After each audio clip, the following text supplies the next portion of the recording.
and welcome to The View from the EBRD.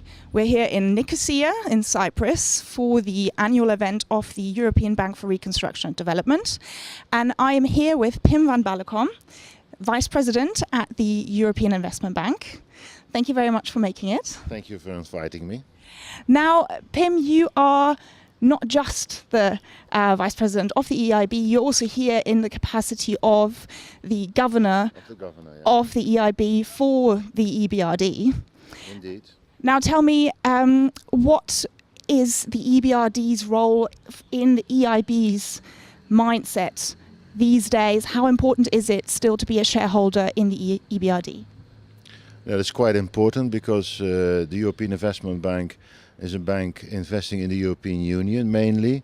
90% of our volume is in the European Union, but we are very much centralized and dependent on multilateral development banks and EBRD for our investments outside the European Union and mainly in the neighborhood and Africa.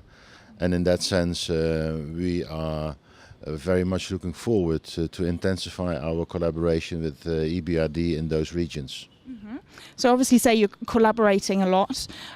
Going forward, if you look into 10, 20 years' time, obviously the EBRD has already changed its mandate a little bit over the years it's existed. As a shareholder, what would you like to see in the future in the EBRD? EBRD and EIB. Yeah, it's quite hard to know what is going to happen in 10 years or 20 years' time. In 2008, we wouldn't have reckoned that in 2018 the European and economic crisis was barely over. Mm-hmm. So I hope that in 20 years' time, the private sector and private sector investment needs us as international financial institutions, but less than nowadays. Let's hope that. Public banks are there to crowd in the private sector, to crowd in private banks, to try to keep an investment level sustainable, but ultimately the private bank is not there to replace the public bank is not there to replace the private sector. Mm-hmm.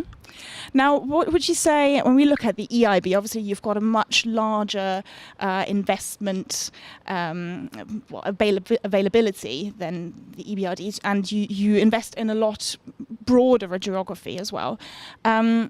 You, I believe, are looking after Africa as one of the regions. What are the main focus areas, priorities in Africa? That depends from region to region, from country to country and from client to client. Like in the European Union, our portfolio and exposure in, for instance, Germany is totally different in comparison to the United Kingdom. And that is similar to Africa. Of course, sustainable energy. The Resilience Initiative, trying to get more investments in small and medium-sized enterprises and in the agriculture sector to give the people objectives in the country where they live and the country they love most is of course quite important. But it shifts from time to time and from region to region. But as you know, the Sustainable Development Goals agreed upon are very important, and EIB and EBRD, I'm sure, are trying to do their best to accomplish those objectives. Mm-hmm. And you also look after the transport finance area within the EIB. Yes. If we just look at Europe, maybe the EU and the enlargement countries, where is the biggest need in transport financing there? We have our trans-European networks to connect the missing links in Europe, which is mainly an objective in the eastern part of Europe. But for instance, in Germany, 80% is maintenance. Mm-hmm. And there was a lack of maintenance due to the crisis in Europe, 116 billion backlog of investments. And with the help of the European Commission and the European Union, we are trying with blending facilities to get those backlogs back into shape. For Germany, it's another issue again, because Germany had a reunification, and they concentrated all the investment in the eastern part of the country. But now the western part, the mainland, the heart of the industrial Europe, is lagging behind. So that is also one of the reasons we have started the initiative, the so-called Juncker plan, the investment plan for strategic investment in Europe. So that is one of the issues to invest in. And now we are discussing with the European Commission, but also with the EBRD, to have such a mechanism, a guarantee mechanism for investments outside the European Union. And I think that is the way forward, because budgets are tight, budgetary means are scarce. Our objectives are lending, blending and advising. Blending with initiatives like the Cleaner Transport Initiative or FC, inside and outside Europe, in order to get this transport, it's not only transport, but transport investments realized. Okay. Well, lastly, I need to ask you about Brexit. That's something that obviously is going to have an impact on the EIB as an EU institution. How much of an impact do you believe it will have on your investment capabilities? That remains to be seen. Of course, it's always a pity to see good friends going.